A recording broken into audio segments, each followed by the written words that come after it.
Hello बच्चों। तो कैसे हैं आप लोग। उम्मीद करता हूं कि आप भी अच्छे होंगे। तो आज मैं करने वाला हूं क्लास 10th का हिंदी सब्जेक्ट का बहुत ही इम्पोर्टेंट क्वेश्चन, ऑब्जेक्टिव क्वेश्चन करने वाला हूं। चलिए हम लोग क्वेश्चन की ओर बढ़ते हैं। अगर चैनल पर नए हैं तो चैनल को सब्सक्राइब कर लीजिएगा, ठीक है। चैप्टर नंबर है भारत से हम क्या सीखें। Chapter number 3। पहला क्वेश्चन दिया गया है, मेघदूत नामक पुस्तक का अनुवाद मैक्स मुलर ने किस भाषा में किया था। मेघदूत नामक पुस्तक का अनुवाद मैक्स मुलर ने जर्मन भाषा में किया था। अनुवाद किस भाषा में किया था? जर्मन भाषा में अनुवाद किया था, ठीक है। मैक्स मुलर को वेदांतियों का वेदांती किसने कहा? मैक्स मुलर जी को वेदांतियों का वेदांती किसने कहा था? उन्होंने स्वामी विवेकानंद जी ने कहे थे। किसने कहा था? स्वामी विवेकानंद जी ने। संस्कृत भाषा यूरोपियन भाषा को तुलनात्मक व्याख्यान किसने दिया? संस्कृत भाषा और यूरोपियन भाषा का तुलनात्मक व्याख्यान किसने दिया था? तो ये दिए थे कौन? मैक्स मुलर जी ने किए दिए थे। कौन दिए थे? मैक्स मुलर जी ने। अगला क्वेश्चन है, महारानी विक्टोरिया ने नाइट की उपाधि प्रदान की। महारानी विक्टोरिया ने नाइट की उपाधि किसको दी थी? किसको प्रदान की थी? मैक्स मुलर को। किसको? मैक्स मुलर को, ठीक है। कठ और केन उपनिषद का अनुवाद मैक्स मुलर ने किस भाषा में किया? कठ और केन उपनिषद का अनुवाद मैक्स मुलर ने किस भाषा में किया? तो वो जर्मन भाषा में किए थे। किस भाषा में किए थे? जर्मन भाषा में किए थे, ठीक है। अगर चैनल पर नए हैं तो चैनल को सब्सक्राइब कर लीजिएगा। लिपजिंग विश्वविद्यालय में मैक्स मुलर ने किस भाषा का अध्ययन किया है? लिपजिंग विश्वविद्यालय में मैक्स मुलर ने किस भाषा का अध्ययन किया? तो वहाँ उन्होंने संस्कृत भाषा का अध्ययन किया था। किस भाषा का अध्ययन किया था? संस्कृत भाषा का। इग्निस किस भाषा का शब्द है? इग्निस किस भाषा का शब्द है? ये लैटिन भाषा का शब्द है। इग्निस किस भाषा का शब्द है? लैटिन भाषा का शब्द है। अगला क्वेश्चन है, जनरल कनिंघम का संबंध किससे है? जनरल कनिंघम का संबंध किससे है? तो उसका संबंध पुरातत्व से था। किससे था? पुरातत्व से था। किससे? पुरातत्व से था, ठीक है। अगला क्वेश्चन है कि 172 दारिस नामक सोने से के सिक्का का घड़ा कहाँ मिला था? 172 दारिस नामक सोने के सिक्का का घड़ा कहाँ मिला था? तो कहाँ मिला था? वाराणसी में मिला था। कहाँ मिला था? वाराणसी में मिला था। ऑप्शन नंबर सी हो जाएगा इसका आंसर। 10 नंबर क्वेश्चन है, नालंदा विश्वविद्यालय कहाँ पर अवस्थित है? तो नालंदा विश्वविद्यालय कहाँ पर अवस्थित है? बिहार में है। तो नालंदा विश्वविद्यालय कहाँ में है? बिहार के नालंदे में है, ठीक है। भारत से हम क्या सीखे कि रचनाकार कौन है? जो हमारा चैप्टर अभी हम लोग पढ़े, भारत से हम क्या सीखे, इसका रचनाकार कौन है? इसका रचनाकार कौन है? मैक्स मुलर जी हैं। कौन है? मैक्स मुलर जी हैं, ठीक है। अगला क्वेश्चन देखते हैं, नृवंश विद्या का संबंध किससे है? नृवंश विद्या का संबंध किससे है? उसका संबंध है मानव विज्ञान से। किससे संबंध है? मानव विज्ञान से है, ठीक है। बोरेन होस्टिंग बोरेन हेस्टिंग्स था। बोरेन हेस्टिंग्स था। बोरेन हेस्टिंग्स था। तो वो क्या था? वह एक भारत का गवर्नर जनरल था। कौन था? भारत का एक गवर्नर जनरल था, ठीक है। दारिस क्या है? आखिर दारिस क्या है? तो दारिस सोने की प्राचीन काल की सिक्का थी। दारिस क्या थी? सोने की प्राचीन कालीन सिक्का थी, ठीक है। प्लेटो का संबंध किस देश से है? प्लेटो का संबंध किस देश से है? तो प्लेटो का संबंध जो है यूनान देश से है। प्लेटो का संबंध किससे है? यूनान देश से है। शाहनामा का रचनाकाल है। शाहनामा का रचनाकाल है। तो शाहनामा का रचनाकाल कौन था? 10वीं और 11वीं सदी था। जो 10वीं और 11वीं सदी जो था वो किसका रचनाकाल था? शाहनामा का रचनाकाल है, ठीक है। मुंडा किस देश की जाति है? मुंडा किस देश की जाति है? तो मुंडा जो है भारत देश की जाति है। मुंडा किस देश की जाति है? भारत देश की जाति है। संस्कृत का अगिन शब्द लैटिन में किस रूप में मिलता है? संस्कृत का अगिन शब्द लैटिन में किस रूप में मिलता है? तो लैटिन में किस रूप में मिलता है? इग्निस, एग्निस नहीं, इग्निस के रूप में मिलता है। किस में रूप में मिलता है? इग्निस के रूप में मिलता है। सर विलियम जोन्स ने भारत की यात्रा कब की थी? सर विलियम जोन्स ने भारत की यात्रा कब की थी? तो उन्होंने 1783 ईस्वी में भारत की यात्रा की थी। कब की थी? 1783 ईस्वी में। भारत से हम क्या सीखे पाठ में नए सिकंदर विशेषण किसके लिए प्रयुक्त हुआ है? भारत से हम क्या सीखे पाठ में नए सिकंदर विशेषण किस लिए प्रयुक्त हुआ है? तो वो युवा अंग्रेज अधिकारियों के लिए हुआ था, भारत के वीरों के लिए नहीं, यूरोप के वीरों के लिए नहीं, युवा अंग्रेज अधिकारियों के लिए ये पारित हुआ था। ठीक है, अगला क्वेश्चन क्या है कि सब पुराने अच्छे नहीं होते, सब नए खराब नहीं होते, यह युक्ति है। सब पुराने अच्छे नहीं होते, सब नए खराब नहीं होते, यह युक्ति किसकी है? यह युक्ति किनकी है? यह युक्ति कालिदास का था। किनका था? कालिदास की थी। ठीक है, अगला क्वेश्चन क्या? स्वामी विवेकानंद ने वेदांतियों का वेदांती किसे कहा है? स्वामी विवेकानंद ने वेदांतियों का वेदांती किसे कहा है? तो मैक्स मुलर जी को कहा है। किसको कहा है? मैक्स मुलर जी को। मैक्स मुलर ने कितने वर्ष की अवस्था में लिपजिंग विश्वविद्यालय में संस्कृत का अध्ययन प्रारंभ किया? कितने वर्ष की आयु में संस्कृत का विद्या अध्ययन करना वो प्रारंभ कर दिए थे? 18 वर्ष की उम्र में। कितने वर्ष की उम्र में? 18 वर्ष की उम्र में। पारसियों के धर्म का क्या नाम है? पारसियों के धर्म का क्या नाम है? पारसियों के धर्म का नाम है जरथुष्ट्र। क्या नाम है? जरथुष्ट्र। मैक्स मुलर का जन्म कब हुआ? मैक्स मुलर का जन्म कब हुआ? मैक्स मुलर का जन्म कब हुआ था? तो उनका जन्म हुआ था 6 दिसंबर 1823 ईस्वी को। 6 दिसंबर 1823 ईस्वी को मैक्स मुलर जी का जन्म हुआ था। मैक्स मुलर का जन्म कहाँ हुआ था? मैक्स मुलर का जन्म डेसाउ जर्मनी में हुआ था। कहाँ था? डेसाउ जर्मनी में हुआ था मैक्स मुलर का जन्म। और कब हुआ था? 6 दिसंबर 1823 ईस्वी को। मैक्स मुलर के पिता का नाम क्या था? मैक्स मुलर के पिता का नाम विलहेल्म था। विलहेल्म मुलर था। विलहेल्म मुलर था मैक्स मुलर के पिताजी का नाम। नालंदा विश्वविद्यालय की स्थापना किसने किया था? नालंदा विश्वविद्यालय की स्थापना कुमार गुप्त ने किया था। नालंदा विश्वविद्यालय की स्थापना किसने किया था? कुमार गुप्त ने किया था। कौन प्राचीन भाषा है? हिंदी, मराठी, संस्कृत या उर्दू? इनमें प्राचीन भाषा कौन है? तो संस्कृत हमारा प्राचीन भाषा है। मैक्स मुलर की मृत्यु कब हुई? मैक्स मुलर की मृत्यु 18 अक्टूबर 1900 में हुआ था। मैक्स मुलर की मृत्यु कब हुआ था? 18 अक्टूबर 1900 में हुआ था। ठीक है, किस अध्ययन क्षेत्र में भारत के कारण नवजीन का संचार हो चुका है? किस अध्ययन क्षेत्र में भारत के कारण नवजीन का संचार हो चुका है? तो किस में हो चुका है? नीति कथा में। किस में हो चुका है? नीति कथा में। अगला क्वेश्चन है कि दारिश नामक सोने के सिक्के को से भरा घड़ा किसे मिला था? दारिश नामक सोने के सिक्कों से भरा घड़ा किसे मिला था? तो वॉरेन हेस्टिंग्स को मिला था। किसको मिला था? वॉरेन हेस्टिंग्स को मिला था। ठीक है, मेघदूत का जर्मन में अनुवाद किसने किया? मेघदूत का जर्मन में अनुवाद किसने किया? तो मैक्स मुलर जी ने किया था। किसने किया था? मैक्स मुलर जी ने किए थे। अगला क्वेश्चन है भारत से हम क्या सीखे? क्या है भारत से हम क्या सीखे? आखिर ये है क्या? ये एक भाषण है। भारत से हम क्या सीखे? ये क्या है?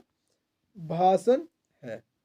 ठीक है, मैक्स मुलर के अनुसार सच्चे भारत की दर्शन कहाँ हो सकते हैं? मैक्स मुलर के अनुसार सच्चे भारत की दर्शन कहाँ हो सकते हैं? तो सच्चे भारत की दर्शन कहाँ होते थे? गांवों में हो सकते हैं। मुंबई में नहीं, दिल्ली में नहीं, ग्रामीण भारत में हो सकते हैं। कहाँ हो सकते हैं? ग्रामीण भारत में हो सकते हैं। प्लेटो और कांट थे महान। प्लेटो और कांट थे, महान क्या थे? वीर थे, दार्शनिक थे, या नाविक थे, या सैनिक थे? प्लेटो और कांट थे कौन? तो प्लेटो और कांट थे जो एक महान दार्शनिक थे। प्लेटो और कांट थे महान एक दार्शनिक थे। अगला क्वेश्चन है, हितोपदेश का जर्मन भाषा में अनुवाद किसने प्रकाशित किया? हितोपदेश का जर्मन भाषा में अनुवाद किसने प्रकाशित करवाया? तो किसने प्रकाशित करवाया था? महात्मा गांधी जी ने? नहीं, मैक्स मुलर ने। किसने? मैक्स मुलर ने। मैक्स मुलर ने कालिदास की किस भाषा पुस्तक का जर्मन भाषा में अनुवाद किया? मैक्स मुलर ने कालिदास की किस पुस्तक का जर्मन भाषा में अनुवाद किया? तो मेघदूत का। मेघदूत का। किसको? मेघदूत को।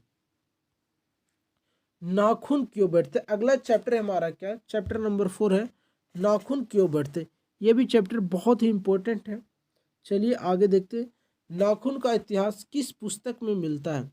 नाखून का इतिहास किस पुस्तक में मिलता है? तो ये कामसूत्र पुस्तक में मिलता है। किस में मिलता है? कामसूत्र पुस्तक में मिलता है। हजारी प्रसाद द्विवेदी ने डी लिट की उपाधि किस विश्वविद्यालय से प्राप्त की?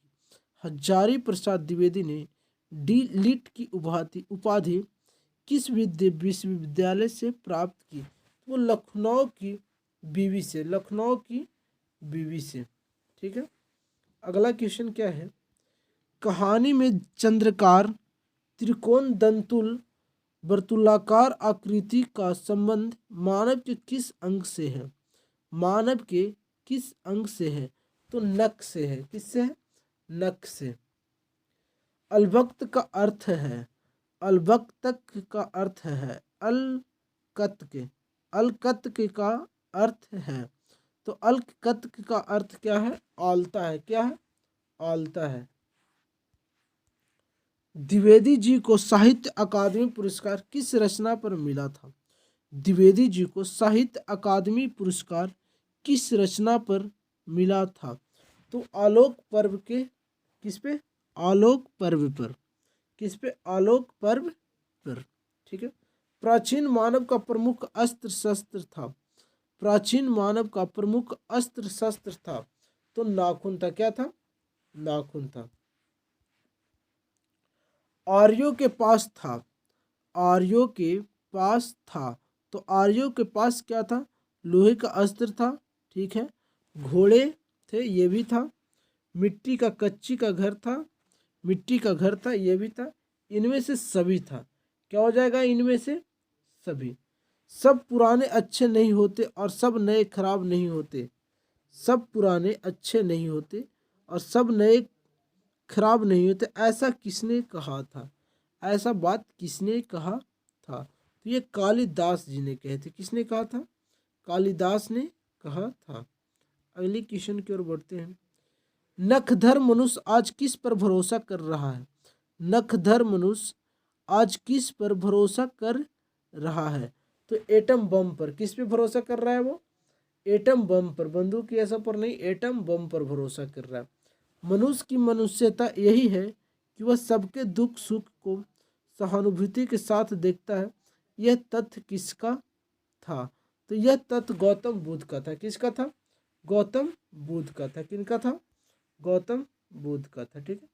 अगला क्वेश्चन है, नाखून क्यों बढ़ते हैं कि निबंधकार कौन है? नाखून क्यों बढ़ते हैं कि निबंधकार कौन है? तो इनका निबंधकार है आचार्य हजारी प्रसाद द्विवेदी। कौन है? आचार्य हजारी प्रसाद द्विवेदी। अगला क्वेश्चन, आचार्य हजारी प्रसाद द्विवेदी जी का साहित्य की किस विद्या में लेखन नहीं है? आचार्य हजारी प्रसाद द्विवेदी जी का साहित्य के किस विद्या में लेखन नहीं है? तो वो कहानी में है। कहानी में नहीं है। कहानी में नहीं है। अगला क्वेश्चन, कौन सी रचना हजारी प्रसाद द्विवेदी की नहीं है? कौन सी रचना? यहाँ पे बहुत सारे रचना दिया गया है। कौन सी रचना हजारी प्रसाद द्विवेदी की नहीं है? तो इसमें जो है माटी की मूर्तें जो है हजारी प्रसाद द्विवेदी जी की रचना नहीं है। द्विवेदी जी ने निर्लज्ज अपराधी किसे कहा है? द्विवेदी जी ने निर्लज्ज और अपराधी किसे कहा है? तो नाखून को कहा है। किसे कहा है? वो नाखून को कहा है, क्योंकि हर बार काटते हैं और हर बार नाखून हमारा क्या हो जाता है? बढ़ जाता है। अगला क्वेश्चन है क्या, चलिएगा,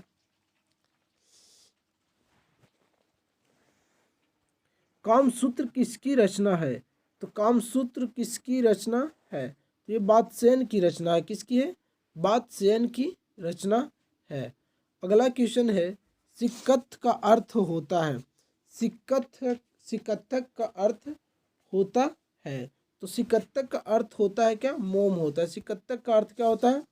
मोम होता है। महाभारत क्या है? उपन्यास है, कहानी है, शास्त्र या पुराण है? महाभारत क्या है? तो महाभारत एक पुराण है। महाभारत क्या है? पुराण है। अगला क्वेश्चन है, हजारी प्रसाद द्विवेदी द्वारा रचित पाठ है।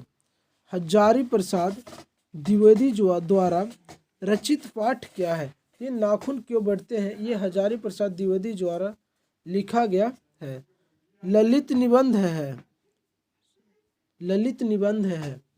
ललित निबंध है। तो ललित निबंध इनमें से कौन है? तो ललित निबंध है नाखून क्यों बढ़ते हैं।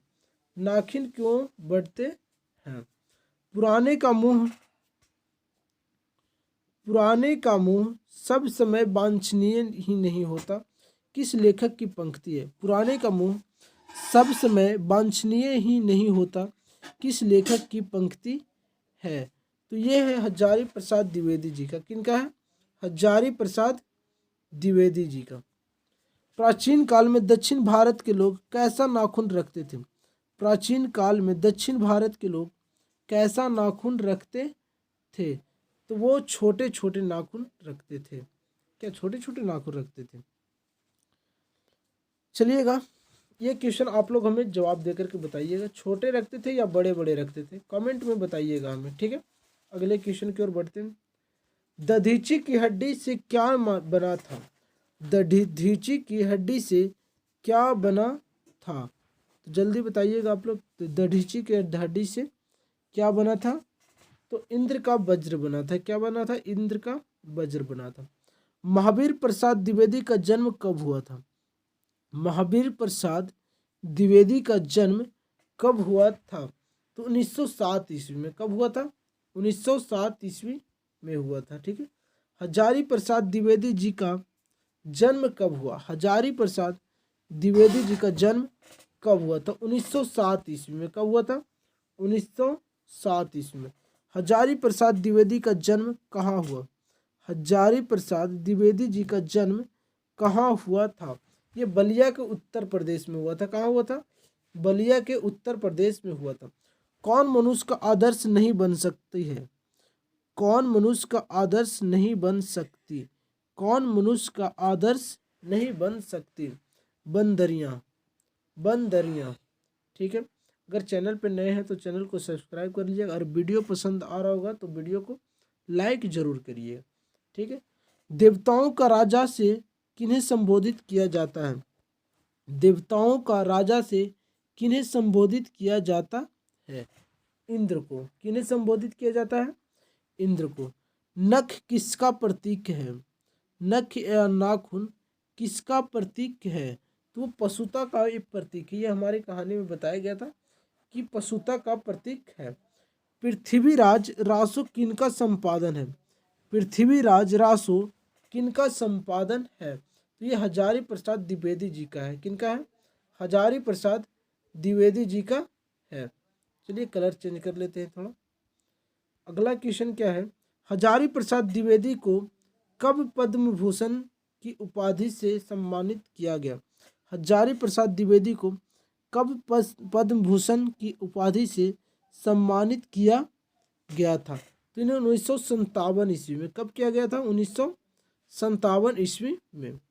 अशोक के फूल किसकी रचना है? अशोक के फूल किसकी रचना है?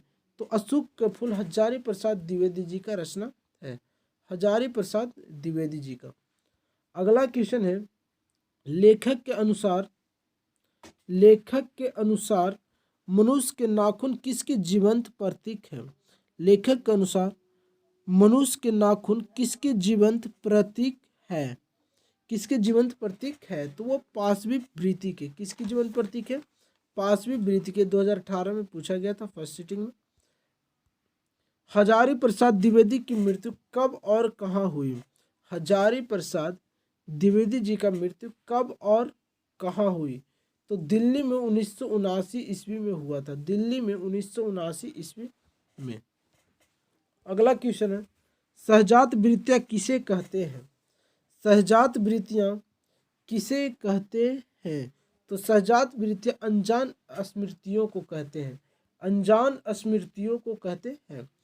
द्विवेदी जी से किसने पूछा था नाखून क्यों बढ़ते हैं? द्विवेदी जी से किसने पूछा था नाखून क्यों बढ़ते हैं? तो ये लड़की ने पूछा था, एक लड़की ने पूछी थी। ठीक है। नाखून क्यों बढ़ते हैं पाठ में बूढ़े ने सबसे बड़ी चीज किसे माना? बूढ़े ने सबसे बड़ी चीज किसे माना? तो इन्होंने प्रेम को सबसे बड़ी चीज माना था। किसे माना था? प्रेम को। किस देश के लोग बड़े बड़े नख पसंद करते हैं? किस देश के लोग बड़े बड़े नख पसंद करते हैं? गौड़ देश के लोग बड़े बड़े नाखून पसंद करते हैं। गौड़ देश के लोग। पुराने का मुंह सब समय वांछनीय ही नहीं होता। यह पंक्ति किस शीर्षक पाठ की है? पुराने का मुंह सब समय वांछनीय ही नहीं होता। यह पंक्ति किस शीर्षक पाठ की है? तो ये नाखून क्यों बढ़ते हैं? नाखून क्यों बढ़ते हैं। अनामदास का पोथा उपन्यास किस लेखक की कृति है? अनामदास का पोथा उपन्यास किस लेखक की कृति है? तो हजारी प्रसाद द्विवेदी जी का है। हजारी प्रसाद द्विवेदी जी का। तो दोस्तों आज मैं 4 चैप्टर कंप्लीट किया हूँ हिंदी का।